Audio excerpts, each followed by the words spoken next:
જય માતાજી. તો કેમ છો ગાઈસ? મજામાં છો ને? તો ગાઈસ આજે અમે જઈએ છીએ મોડાસા જેસીસ મિલ્ક કમિટી નામ આજે સન્માન સમારંભ છે તો ત્યાં ગાડી ત્યાં જઈને મળીએ. તો ચલો ગાઈસ વિડીયો બનાવી લેજો.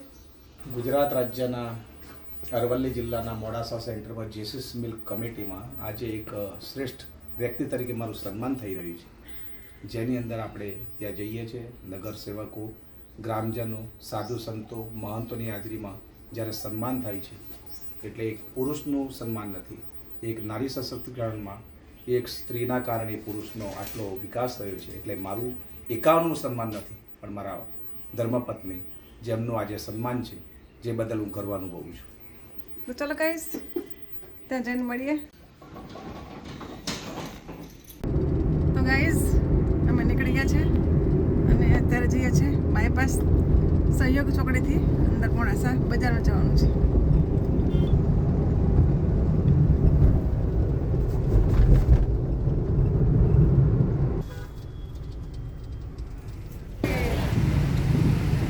તો ગાઈસ અમે પહોંચી ગયા છીએ બજારમાં.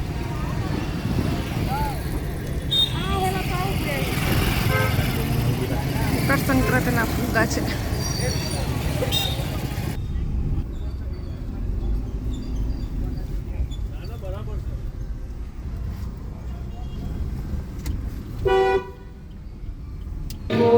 ચલો ગાઈસ અમે આવી ગયા છે જેસીસ મિલ્ક કમિટી હોલમાં.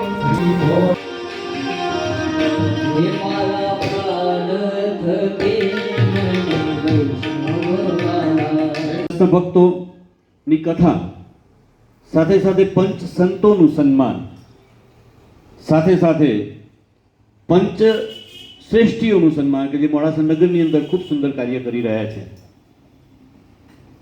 આવા 5 શ્રેષ્ઠીઓનું પણ સન્માન. આજે દીપ પ્રાગટ્ય માટે સંત શ્રી મહેશગીરી મહારાજ, પાલકાજી મહારાજ અને જેનું સન્માન કરવાનું છે એપીપી બાવળિયા સાહેબ પણ હાજર છે. આ બધા સંતોનું અને બાવળિયા સાહેબનું અમે ફોન ઉપર જ એમને કહ્યું તો એમને અમારું સ્વાગત સ્વીકાર્યું અને આજે હાજર રહ્યા છે. ત્યારે એમને મસ્તકે નમસ્કાર કરું છું અને મારા આમંત્રણ માળાથી પધાર્યા છે ત્યારે એમનું સ્વાગત કરું છું. તમે બામણિયા સાહેબની વાત કરો ને એટલે એમનામાં સતત આંખ નેત્ર નિદાન કેમ્પ માટે કદાચ મહિનામાં 5 ફોન આવે કે નિલેશભાઈ ગમે તે જગ્યાએ મને નેત્ર નિદાન કેમ્પ ગોઠવી આપો. હવે નેત્ર નિદાન કેમ્પનું પેમ્પલેટ આપણે વાંચીએ મુકુંદભાઈ, એટલે આપણે પેમ્પલેટ તરીકે જ જોઈએ છે, પણ તમે ગ્રામ્ય લેવલે જાઓ. મેં જોયું છે એટલે કહું છું તમને અમીન સાહેબ કે તમે ગ્રામ્ય લેવલે જાઓ પ્રવીણભાઈ, તો ત્યાં એવા લોકો જોયા છે. અમે ગઢા ગયા હતા, એક બે જ વાત તમને કરીશ નાની, કે ગઢા ગયા અમે શાસ્ત્રીજી, તો એક માજી આવ્યા, લગભગ 75-80 ની વચ્ચેની ઉંમર હશે.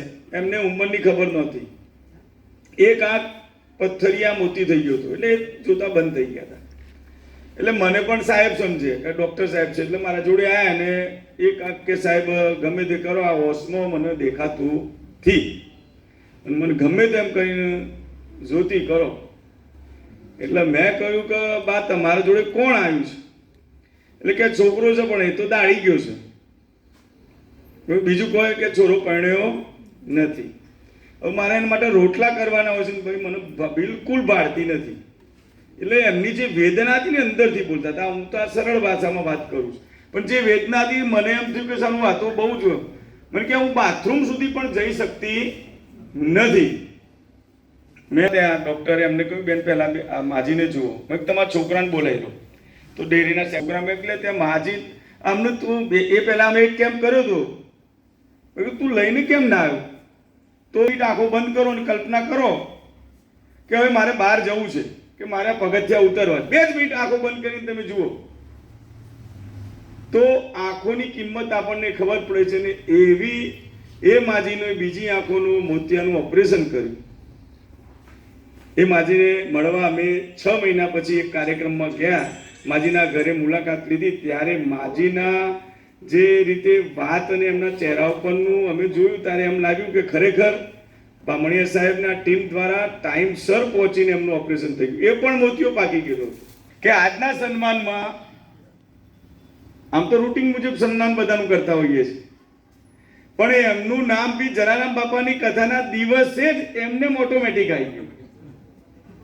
અને જલારામ બાપાના ભક્ત છે, એમના ધર્મપત્ની પણ ભાભી પણ હાજર છે, એમનું પણ સ્વાગત કરું છું. અને જલારામ બાપાની કથા શરૂ થાય એ પહેલાં આપણે સંત શ્રીના હસ્તે, મહંત શ્રીના હસ્તે આપણે દીપ પ્રાગટ્ય કરીશું આજની કથાના પ્રારંભ માટે.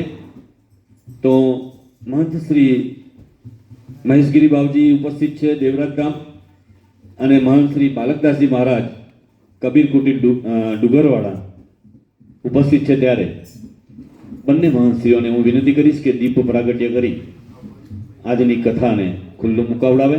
સાથે ચેરમેન શ્રી અને ટ્રસ્ટી શ્રી જોડાશે, બામણી સાહેબ પણ સાથે જોડાશે.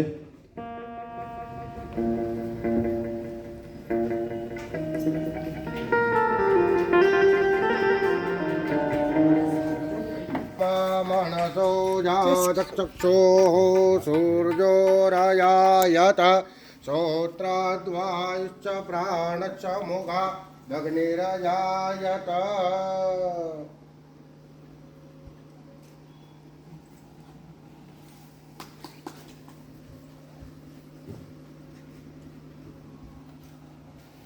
દીપ પ્રાગટ્યનો હેતુ એવો હોય છે, જલારામ હોસ્પિટલ મેઘરજના સહયોગથી લગભગ 51,000ની આસપાસ, કેટલા સાહેબ 51,000 ખરા બામણી સાહેબ? 51,000 પ્લસ, 51,000 પ્લસ વ્યક્તિઓના મોતિયાના ઓપરેશન કરાવ્યા છે. અને રાજકોટમાં 1,82,000. જુઓ તમે કેટલાને દ્રષ્ટિ આપી છે. બામણી સાહેબનું સન્માન કરતા પહેલા એમનું એક સન્માન પત્રનું જે વાંચન છે હું કરું છું. શુભેચ્છા સંદેશ જે છે એમનો, ભીખુભાઈ બામણિયા માનવ પ્રેમી, એમનું ઉપનામ મેળવવું સૌભાગ્યની સાથે સાથે કર્મનો સિદ્ધાંત છે. આપનો અભ્યાસ MA MPhil બાદ PhD, પણ તમારી પ્રગતિ ફેસબુક, ઇન્સ્ટાગ્રામ, યુટ્યુબ આજે પણ હું જોઉં છું. તમારી પ્રગતિ પાછળ જે કોઈનો હાથ હોય તો માત્ર ને માત્ર સફળ પુરુષ બનાવવા માટે તેમની અર્ધાંગીની ઈલાબેન જ હોઈ શકે. તેમને મારા સત નમન. ખાસ કરીને સૌરાષ્ટ્રના રાજકોટ જિલ્લાના શિવાનંદ મિશન વીરનગર ખાતે સોશિયલ વર્કર કમ સ્ટેટિસ્ટિશિયનની પોસ્ટ ઉપર વહીવટી તેમજ મોબાઈલ યુનિટ ઇન્ચાર્જ તરીકેની તમામ કામગીરી સંભાળી હતી અને સફળ સર્ટિફિકેટ પણ મેળવ્યું હતું. જ્યારે શ્રી રણછોડદાસ બાપુ ચેરિટેબલ આંખની હોસ્પિટલમાં એડમિનિસ્ટ્રેટિવ ઓફિસર કમ સુપ્રિન્ટેન્ડન્ટ પોસ્ટ ઉપર રહી સમગ્ર સૌરાષ્ટ્ર તેમજ ગુજરાત રાજ્યનું નેત્ર યજ્ઞ કરવામાં એક પણ ખૂણો બાકી નથી રાખ્યો. આ ઉપરાંત 9 જિલ્લાની કામગીરી સંભાળી હતી, જેમાં રાજકોટ, જામનગર, જુનાગઢ, અમરેલી, ભાવનગર, સુરેન્દ્રનગર, સુરત, મહેસાણા, કચ્છ, ભુજ આ તમામ જિલ્લાઓમાંથી NOC લાવવા તથા બ્રાન્ડની કામગીરી કરવા અઘરી સેવા છતાં સંસ્થામાંથી મોબાઈલ વાન, ડ્રાઈવર, આસિસ્ટન્ટ વગેરે સેવાઓ પૂરી પાડતા સફળતાના શિખર સર કર્યા હતા. પણ આપણું વતન અને સમાજ એ સુપ્રીમ કહેવાય, એટલે વતનનો લાભ લેવો અને બાપા જલારામને આપ ગુરુ માનતા હોય એવા યશસ્વી મહામાનવની મુલાકાત ડૉક્ટર બંસીભાઈ પટેલ, શ્રી જલારામ આરોગ્ય સેવા ટ્રસ્ટ હોસ્પિટલ મેઘરજના પ્રમુખ, જેમની મુલાકાત 2009માં થતા 2010થી શ્રી જલારામ આરોગ્ય સેવા ટ્રસ્ટ હોસ્પિટલ વાત્રક નદીને કિનારે આવેલી ઉંડવા રોડ ઉપર મેઘરજ, અરવલ્લી જિલ્લો ખાતે સેવા કરવાનું એક સૌભાગ્ય પ્રાપ્ત થયું. આ હોસ્પિટલના 16મા વર્ષમાં મંગલ પ્રવેશમાં 51,000 પ્લસ આંખના ઓપરેશન થઈ ચૂક્યા છે અને 45થી વધારે બાળ મોતિયાના પણ ઓપરેશન કર્યા છે. આ ઉપરાંત મેઘરજની છેવાડાની શાળાઓમાં બાળકોને મફત આંખની તપાસ તેમજ મફત ચશ્માનું વિતરણ મોબાઈલ વાન દ્વારા કરવામાં આવે છે. આજે આ હોસ્પિટલ 75 કરોડની હોસ્પિટલ બની છે, વટવૃક્ષ બની છે. નર્સિંગ કોલેજ, મેડિકલ કોલેજ એની પણ મંજૂરી મળી ગઈ છે. હાલમાં નોન પ્રોફિટ ચેરિટેબલ ટ્રસ્ટમાં 150 કર્મચારીઓને આ રોજગારી મળી રહી છે. ઉત્તરોત્તર સંસ્થાની પ્રગતિ પાછળ બામણિયા સાહેબ મન વચન અને કર્મથી જે કોઈ સંદેશ આપવા જેવો હોય તો એ આપતા રહે છે. તેમને જેસીસ મિલ્ક કમિટી મોડાસા તરફથી શ્રેષ્ઠ વ્યક્તિ તરીકેનું સન્માનને પાત્ર છો. ખાસ જલારામ હોસ્પિટલ પીઆરઓ કમ સુપ્રિન્ટેન્ડન્ટની પોસ્ટ ઉપર રહી આ 51મો સન્માનપત્ર તથા એવોર્ડ પ્રાપ્ત કરવો એ ગર્વની બાબત છે. આ પહેલા એમણે 50 એવોર્ડ તો ઓલરેડી મેળવી ચૂક્યા છે. આ 51મો છે અને અમને આનંદ છે કે જેસીસ મિલ્ક કમિટીના 50મા વર્ષ સુવર્ણ જયંતિ નિમિત્તે અમે તેમનું સન્માન કરી રહ્યા છીએ. આ સન્માન આપણા કથાકાર શ્રી બામણી સાહેબને સુપ્રત કરશે. છેલ્લી અને હવે બામણી સાહેબનું ફૂલછડી, શાલ અને મોમેન્ટોથી સન્માન કરવા માટે હું જેસીસ મિલ્ક કમિટીના અત્રે ઉપસ્થિત ઈલાબેનને વિનંતી કે તેઓ પણ સ્ટેજ ઉપર જસુકા બામણી સાહેબનું તમે સન્માન કરવા માંગો છો. તમે પણ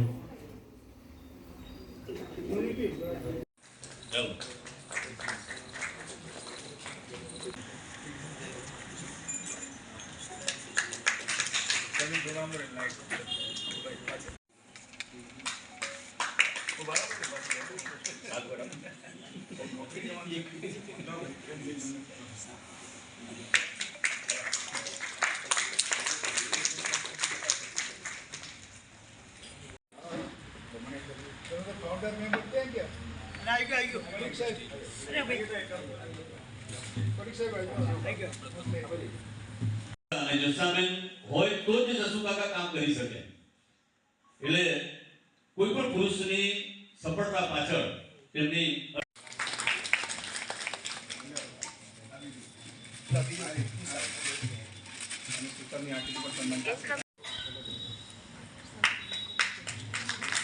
હવે શાસ્ત્રી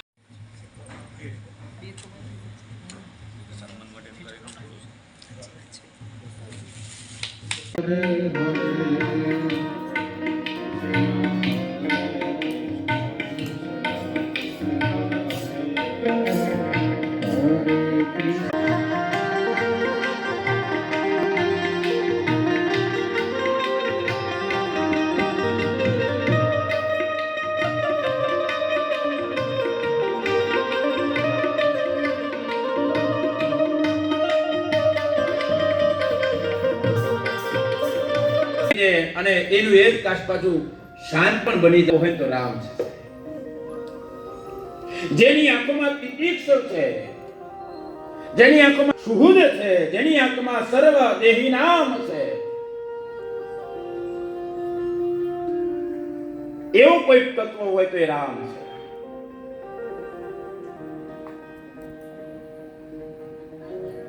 મહાભારતમાં દુર્યોધનને એકવાર ભગવાન કૃષ્ણ કહે છે દુર્યોધન. તો ગાઈસ સન્માન સમારંભ સમાપ્ત થયું છે અને હવે અમે જઈએ છીએ ઘરે. તો ચલો ગાઈસ મળીએ.